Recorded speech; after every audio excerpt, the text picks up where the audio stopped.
Assalamualaikum warahmatullahi wabarakatuh. Salam sejahtera lunas. Kembali lagi berjumpa bersama kami dalam program Dapur Kembang Dewan Depok untuk rakyat di Kota Kembang. Masih bersama dengan Wakil Ketua DPRD Kota Depok dari fraksi Gerindra, Ibu Yeti Wulandari. Assalamualaikum warahmatullahi wabarakatuh, Bang Andi. Waalaikumsalam. Sehat ya, Bu? Dodi. Masih ditemani dengan Bang kita, Bang Andi Sopiandi, Bang Aso. Wah, lucu-lucuan aja. Parah lo. Bang, kalau awal bulan memang begini, tapi kalau akhir bulan begini. Oh gitu. Berarti di awal bulan mulu. Awal bulan terus, alhamdulillah dong berarti ya, semangat. Itu menandakan bahwa aku masih muda. Gue juga muda dong. Bu, ya. Ibu memang dari dulu cita-citanya pengen jadi anggota dewan? Enggak, sebenarnya sih enggak, Bang. Ya.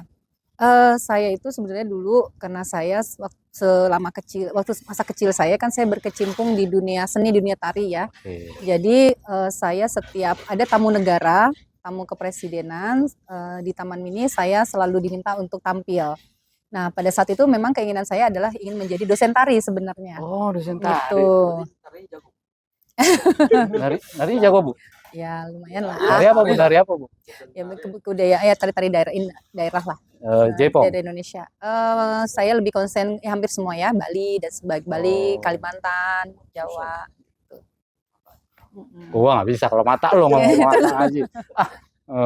Terus lanjut. Ya, setelah itu juga keinginan ini pada saat di SMA tetap menggebu untuk menjadi dosen tari, dan memang saya kan saat itu sempat ikut juga pertukaran budaya karena memang dalam hal kelebihan bisa menari, dan sehingga saya menjadi duta untuk kebudayaan perwakilan pelajar dalam pertukaran budaya di Jepang.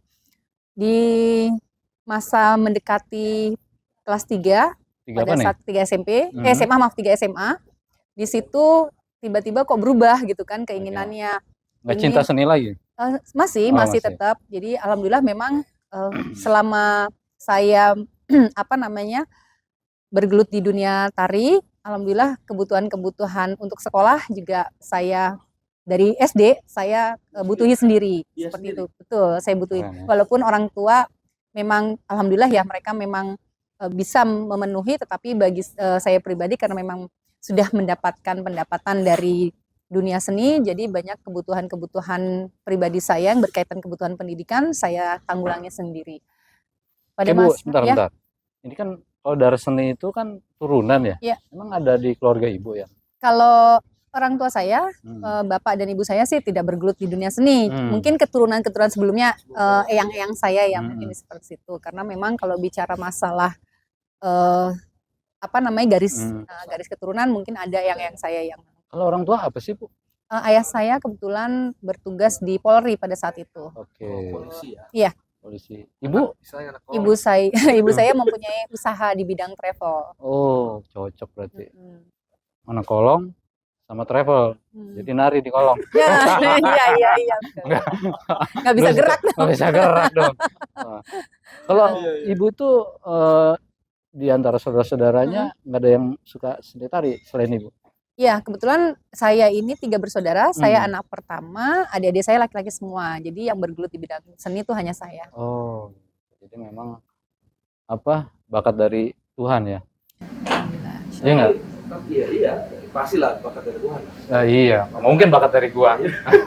Iya. 3 bersaudara, 2 adiknya tuh laki-laki semua. Betul. Biasanya kan kalau misalnya di Apit nih, buat cowok, kita tomboy. Iya. Iya. Kayaknya gimana gitu ya? Betul. Dia Bu yang nanya ke saya. Tapi benar sih Bang. Jadi ya kan aneh juga. Betul. Gitu. Jadi memang pada saat itu juga salah satunya mungkin ibu saya melihat bahwa gini, ibu saya ini mungkin karena beliau masih mempunyai didikan karena ada unsur dari keluarga orang tua yang masih berkaitan dengan Keraton Solo ya. Jadi ibu saya masih memegang suatu pakem bahwa seorang perempuan itu, sepintar apapun perempuan, setinggi apapun pendidikannya, seorang perempuan itu tetap harus bisa masak, harus bisa macak itu berdandan, dan harus bisa mengurus rumah. Nah, itu yang dipegang oleh ibu saya. Jadi kalau pada saat saya kecil, ibu saya mengarahkan supaya saya juga berkecimpung. Ini sebenarnya juga karena akibat ibu saya yang mendorong ya untuk masuk ke dunia seni atau bergabung dengan sanggar-sanggar. Ini mungkin ingin melihat bahwa anaknya ini juga tetap tadi berpegang bahwa kodratnya sebagai perempuan tetap harus bisa merawat diri, bisa harus apa namanya tadi tidak harus tidak selalu walaupun didikan ayah saya didikan militer, tetapi juga tetap harus ya tetap disiplin ada, tetapi sebagai perempuannya tetap harus ada. Jadi, seperti itu. 3R. Dapur, kasur, Sumur bukan sumur sumur ya. Iya. Oh. Dapur, kasur, sumur. Oh gitu ya, kodratnya gitu. Tapi enggak, ya enggak. Bu, kalau dulu ya, ini kan setelah nikah juga masih ya, jadi gini, saya aktif di dunia tari itu sampai SMA. Nah itu tadi nyambung dengan keinginan saya jadi dosen tari tuh. Pada saat itu kan saya bersikukuh ingin masuk ke akademi seni, gitu kan. Tapi tiba-tiba pada saat SMA kelas 3 menjelang lulus, tiba-tiba saya melihat kok asik ya kalau kita bisa membantu masyarakat yang tidak mampu. Waktu itu yang memang sedang naik daun adalah pengacara. Nah, itu yang akhirnya mendorong saya untuk saya memutuskan masuk ke Fakultas Hukum. Siapa Bu pengacara yang menjadi idola Ibu? Waktu itu adalah Bang Adnan, almarhum Bang Adnan Buyung Nasution. Oh, ya. Legend dari UI ya, guru besar hukum Universitas Indonesia. Betul, beliau juga kan saat itu kan berkecimpung di YLBHI, yang YLBHI. Akhirnya alhamdulillah saya punya kesempatan untuk juga berkecimpung di situ. Pernah di sana juga.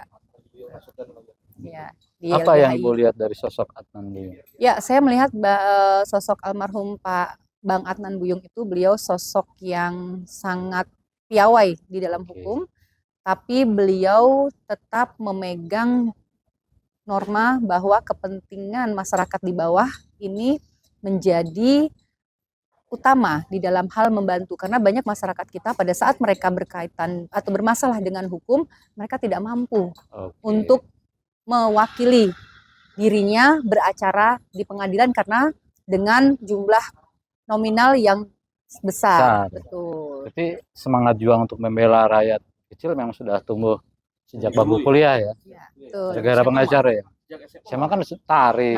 Nah terus betul. Ya akhirnya pada saat di kampus juga saya banyak masuk menjadi pengurus-pengurus di entah itu di senat mahasiswa maupun di organisasi jurnalistik maupun juga di organisasi di luar kampus yang memang di situ akhirnya mungkin memompa saya untuk lebih memikirkan bahwa ternyata kita punya masyarakat yang di bawah kita yang mereka memang membutuhkan uluran bantuan kita seperti itu. Jadi organisasi pemuda, organisasi kemahasiswaan, betul. Ya, lengkap beliau.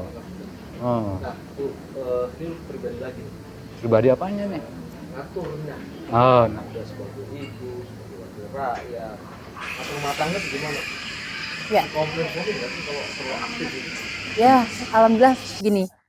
Pada saat sebelum saya menjadi atau mendaftarkan diri sebagai calon anggota legislatif dari Partai Gerindra, sebelumnya saya berkecimpung sebagai advokat.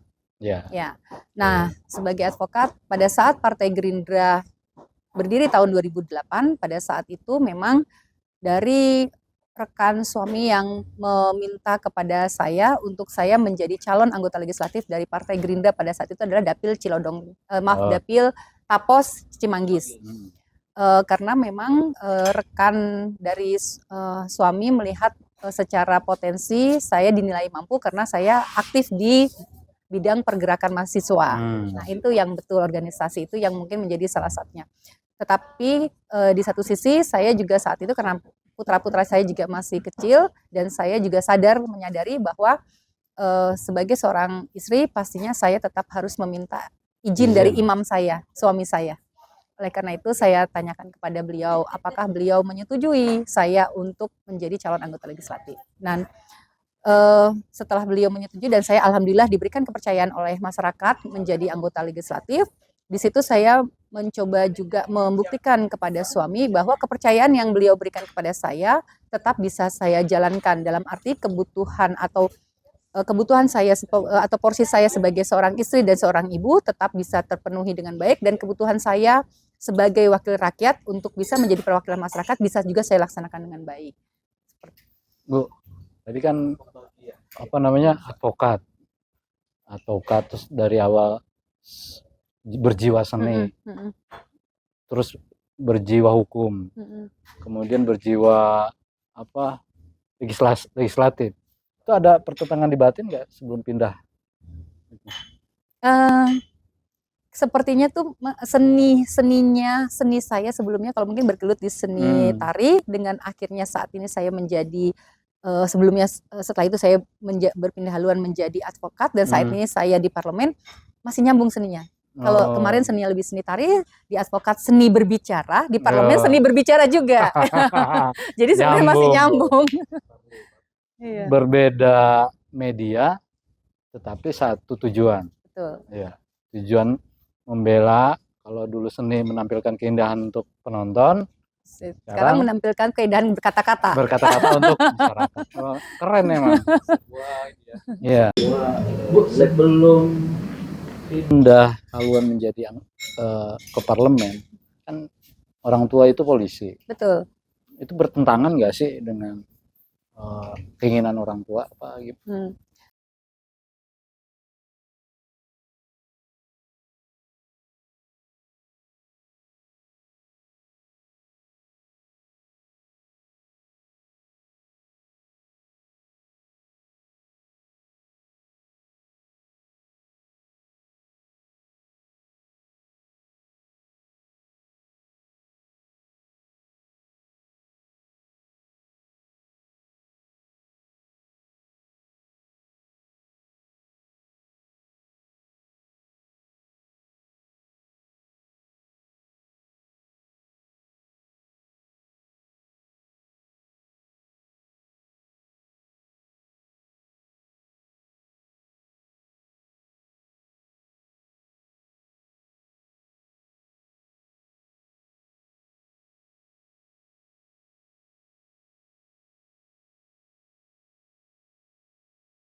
Saya tidak hanya sekedar ikut-ikutan, tetapi saya memahami apa yang sedang saya lakukan dan saya perjuangkan, seperti itu. Bro, ini ikut-ikutannya lu tahu nggak?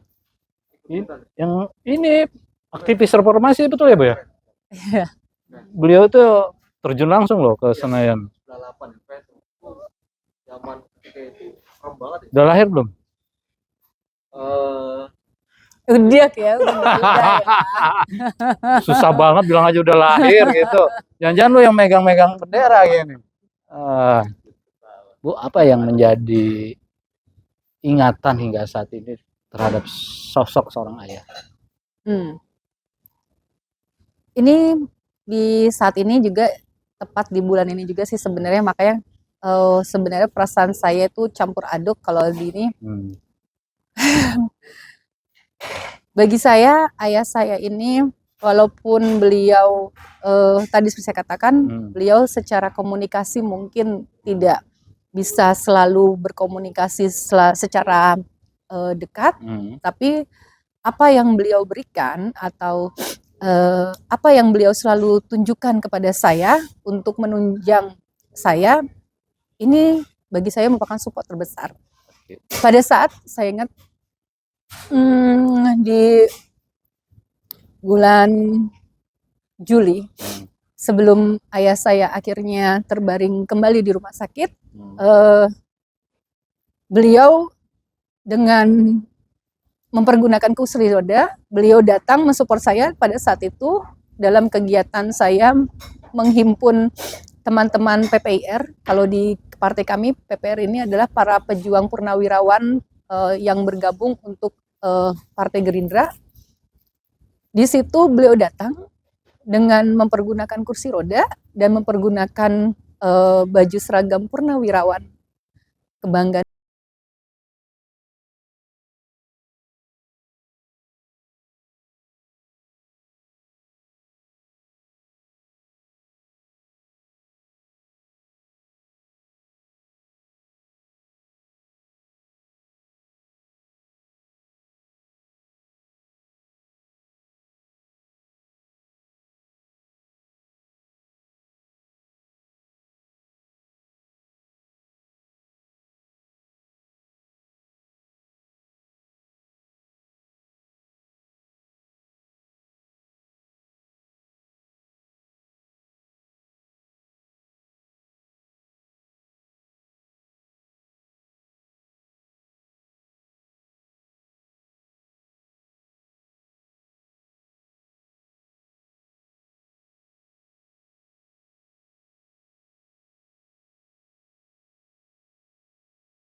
Apa namanya, busur panah yang jikalau sudah dikeluarkan itu tidak akan pernah Ya. meleset. Masih ada, Bu?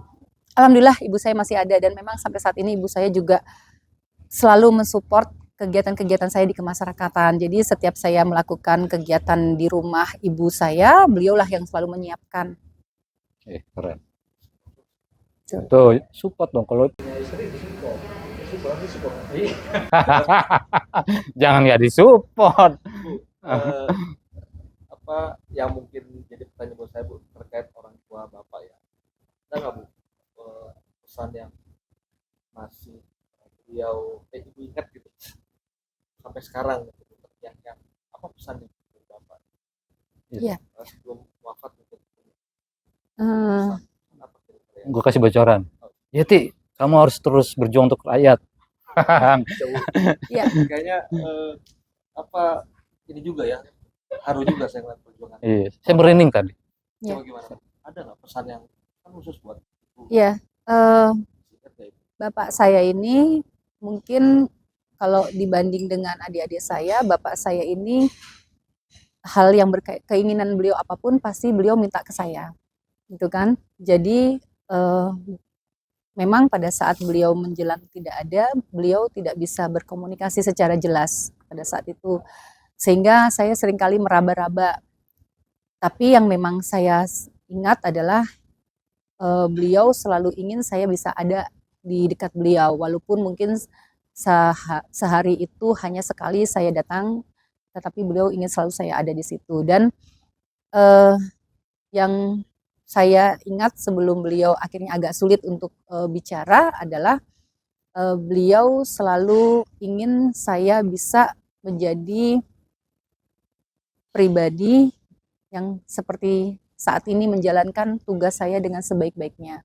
Karena bagi beliau apa yang saya lakukan ini adalah merupakan suatu tanggung jawab, yang tanggung jawab ini merupakan harapan besar bagi masyarakat yang sudah memilih saya. Punya kemaslahatan buat umat besar, bermanfaat lah buat Iya. masyarakat. Bu, satu lagi Bu. Hmm. Sekarang kan sudah menjadi anggota dewan. Sudah hampir 4 periode kalau terpilih ya. Ya, insya Allah nanti 4 periode tahun depan. Apa suka dan dukanya menjadi anggota dewan? Ya, wah kalau bicara suka duka ya Iya. pasti luar biasa ya Bang. Di satu sisi sukanya adalah dengan apa yang saat ini saya jalani gitu kan, istilahnya pastinya banyak diinginkan juga dengan oleh orang lain gitu kan. Sukanya adalah saya bisa berinteraksi dengan berbagai macam lapisan yang mungkin sebelumnya tidak terfikirkan oleh saya bisa berinteraksi dengan berbagai macam lapisan. Dan sukanya saya bisa lebih mudah masuk atau diterima di semua lini. Elemen, ya. Betul. Tetapi pasti dukanya banyak karena memang perbedaannya kalau kami nih sebagai anggota legislatif tingkat kota kabupaten, otomatis dapil kami dengan tempat tinggal kami adalah satu wilayah. Iya. Berbeda nih dengan anggota DPRD provinsi maupun pusat. Iya. Mereka dapilnya dengan tempat tinggalnya jauh, sehingga kami ini kalah dokter 24 jam. Jadi rumah kami itu 24 jam. Betul. Jadi posko dong. 24 jam ini masyarakat apapun, mulai dari mereka, kalau saya sering mengistilahkan ya, mulai dari mereka mau membuat septic tank, mereka mau mau menikah, mereka sampai akhirnya mereka sampai tidak ada, mereka ingin kalau saya suka lucuan kepada teman-teman, dari mau buat anak sampai jadi anak itu urusan kita. Begitu. Itu semua yang memang terjadi. Di satu sisi juga kan kita juga atau kami sendiri sebagai anggota dewan harus dituntut untuk masyarakat untuk bisa selalu memenuhi keinginan dari mereka. Tetapi di sisi lain pastinya mereka tidak memahami bahwa sebenarnya anggota dewan itu tidak melulu loh kami selalu bisa memenuhi keinginan. Berarti Kami ini ya. jam kerjanya itu 24 jam plus. Betul. Iya, ya jadi Apapun ya Bu. betul, apapun. Jadi selalu di ini ke ya terkadang mereka datang gitu kan, ketemu langsung dengan kami pada saat mungkin kita lelah, atau pada saat kita sakit, tetapi kita tetap harus ketemu dengan mereka, tetap senyum. Nggak Senyum ya? Iya, itu kan di awal mungkin, gini. di awal kan bukan sesuatu yang mudah ya Bang ya. Tapi akhirnya sekarang dengan sejalannya waktu, saya pribadi sudah hampir agak bisa loh, belum ahli ya, sudah agak bisa menyembunyikan apa yang sedang saya rasakan. Walaupun terkadang dalam hati, aduh lagi sakit nih. Sekali sedikit aja. Nah tadi kan jam kerjanya Ibu 24 jam plus. Gimana anak dan suami? Selama ini saya mencoba membagi pada saat anak saya sedang ujian, saya biasanya tidak melakukan hal-hal yang berkaitan atau saya tidak melakukan mengambil kegiatan tugas yang harus bersinggungan dengan tugas keluar daerah. Iya. Karena saya ingin bisa selalu menemani anak-anak saya. Karena pola asuh saya pada saat anak-anak saya menjelang ujian biasanya saya membuat soal-soal untuk mereka kerjakan. Nah, soal-soal inilah yang nantinya menjadi sarana belajar mereka. Nah, itu yang memang saya temani sampai mereka selesai ujian, seperti itu. Dan sebisa mungkin pada saat saya melakukan rapat-rapat kerja yang tidak berada di kantor, saya selalu pulang pergi, walaupun jam 2 pagi saya selalu pulang.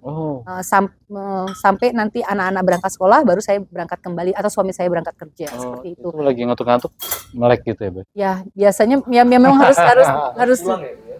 baik, itu tidak diharuskan. Kayak lagu dong. Tidak Kamu harus diharuskan. pulang. Tidak diharuskan, tapi saya selalu menerapkan seperti itu, Bang. Prinsip itu ya. Betul, karena Oke. waktu kan bagi mereka kan kita nggak tahu nih, tahu tiba-tiba mereka sudah besar kan nggak kerasa, Bang. Iya, Gitu. jangan sampai dipanggil tante ya. Oh, iya. Tapi biasanya anak tuh kalau sudah besar nggak punya masing-masing. Iya. Iya, Tapi masing-masing kalau udah besar. Tapi kalau betul.